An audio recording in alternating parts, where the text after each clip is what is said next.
এখন যদি আমি সম্পূর্ণ মেটটি আপনাদেরকে হাইলাইট করি, তো প্রথমে আমরা কি করেছিলাম স্টেপ 1 এ। তারপর এই ক্যাটেগরি এই ৩টি পার্ট, অর্থাৎ এখান থেকে এতটুকু পার্ট আমরা টেবিল থেকে আমরা কালেক্ট করেছি।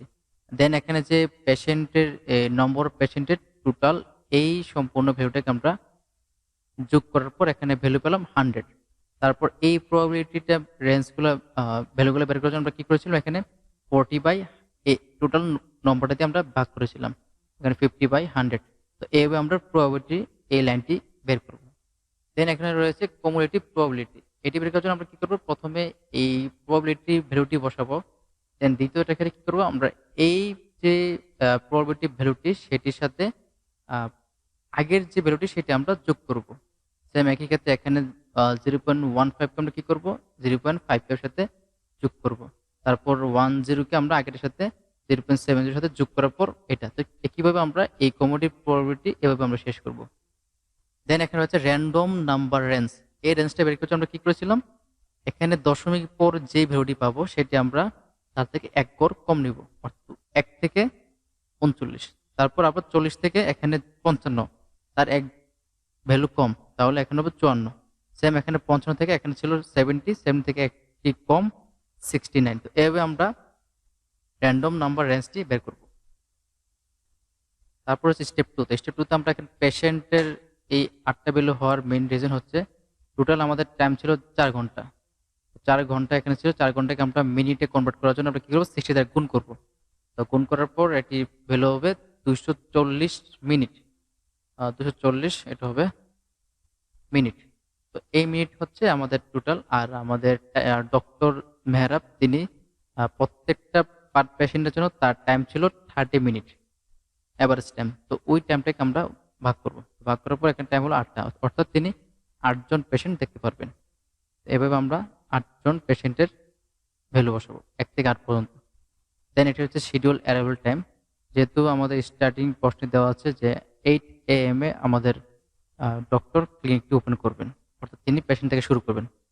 সেক্ষেত্রে 8টা থেকে শুরু হবে, স্টার্টিং টাইম হবে 8টায়। দ্বিতীয় পেশেন্টে 8:30 হবে, কেননা টাইম ছিল 30 মিনিট। তৃতীয়টার ক্ষেত্রে 9টায়। তো প্রত্যেকটা ক্ষেত্রে 30 মিনিট করে এভাবে বাড়তে থাকবে। তারপর হচ্ছে র্যান্ডম নাম্বার। এই র্যান্ডম নাম্বারটা আমরা বসেছিলাম আমাদের প্রশ্নের একদম শেষের যে লাইনটি সেখান থেকে। তারপর এটা হচ্ছে সার্ভিস টাইম, সার্ভিস।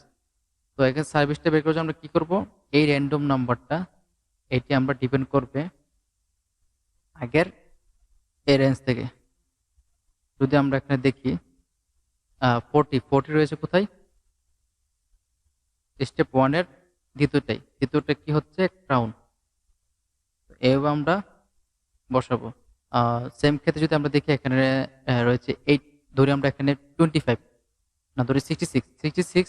এটি হচ্ছে কোথায় আছে, রেঞ্জের ক্ষেত্রে আমরা অবশ্যই দেখবো রেঞ্জ। 66 রয়েছে এই রেঞ্জের রো 3 তে, ক্লিনিং।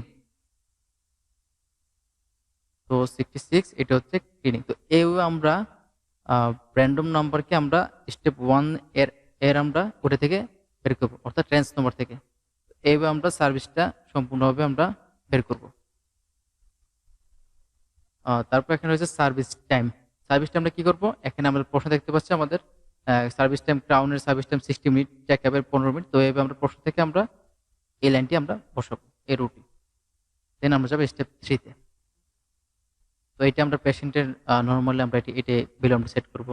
শিডিউল টাইমটা আমরা আগে থেকে আমরা অ্যাড করে নিব। আর সার্ভিস টাইমটা আমরা স্টেপ 2 থেকে আমরা এখান থেকে কালেক্ট করব। তারপর হচ্ছে স্টার্টিং টাইম। প্রথম পেশেন্ট ধরুন এটা হচ্ছে আপনি প্রথম পেশেন্ট, দ্বিতীয় পেশেন্ট আপনার ফ্রেন্ড, তৃতীয় পেশেন্ট হচ্ছে আপনার আরেকজন ফ্রেন্ড বা আপনার কলিগ। তো এখানে স্টার্টিং টাইম হবে সকাল 8টায়। তার ডক্টর সার্ভিস দিয়েছিল 60 মিনিট। তো ওই পেশেন্ট 1 ঘন্টা পর ক্লিনিক থেকে বের হলো। তো দ্বিতীয় পেশেন্ট হচ্ছেন আপনার ফ্রেন্ড। 9টায় দেখালো ডক্টর, তারপর তিনি বের হলেন 9:15-তে, যেহেতু টাইম ছিল 15 মিনিট। তৃতীয় পেশেন্ট ধরেন আপনার কলিগ, তিনি তিনি ঢুকলেন 9:15-তে, তার সার্ভিস টাইম 45 মিনিট। তো সেক্ষেত্রে 15 থেকে 25 অ্যাড করে 10টা। তো এইভাবে আমরা প্রত্যেকটার সার্ভিস টাইম দেখে থেকে আমরা টাইমগুলা বাড়াবো। অবশ্যই টাইম 60 মিনিটে 1 ঘন্টা হয়। আপনারা অবশ্যই জানেন। তারপর এখন আমরা এখানে সেট করব পেশেন্ট ওয়েটিং টাইম। অর্থাৎ ধরেন আপনি ১ম পেশেন্ট, আপনি আপনাকে টাইম দিয়েছে ডক্টর সকাল ৮টায়। তো আপনি সার্ভিস টাইম শুরু হলো ৮টায়। তো আপনার কোনো প্রকার লেট হয় নাই। তো আপনার ফ্রেন্ড তিনি ছিল ২য় পেশেন্ট। তো ২য় পেশেন্টটা তার টাইম ছিল ৮:৩০ দেখার কথা ছিল। বাট ৮:৩০ এ দেখতে পারেননি। সেক্ষেত্রে এখানে টাইম হলো কি ওইটাই ৯টায়। তো তার লেট হলো কতক্ষণ? ৩০ মিনিট। আর ৩য় পেশেন্ট ছিল আপনার কলিগ। তো উনাকে টাইম দেওয়া হয়েছিল ৯টায় ডক্টর দেখবেন তো উনাকে। বাট উনি সার্ভিস টাইম ছিল ৯:১৫-তে। তো সেক্ষেত্রে উনার লেট হলো ১৫ মিনিট। তো এভাবে প্রত্যেকটা পেশেন্টের অ্যারাইভাল টাইম, স্টার্টিং টাইমকে দেখে আমরা ওয়েটিং টাইম বের করব। তারপর ডক্টর আইডলেন্স টাইম। এখানে ডক্টর কোনো প্রকার লেট করে নাই, সেক্ষেত্রে সবগুলো 0। তো আমরা এখন এভারেজ ওয়েটিং টাইম, পেশেন্টের যে এভারেজ ওয়েটিং টাইম সেটি আমরা বের করার জন্য কি করব? এই টোটাল এভারেজ ওয়েটিং টাইমটাকে আমরা যোগ করলে আমাদের ভ্যালু আসবে 285। দেন আমরা কি করব? 285 কে টোটাল 8 জন পেশেন্ট দ্বারা ভাগ করলে যে ভ্যালুটি আসবে সেটা হচ্ছে আমাদের এভারেজ ওয়েটিং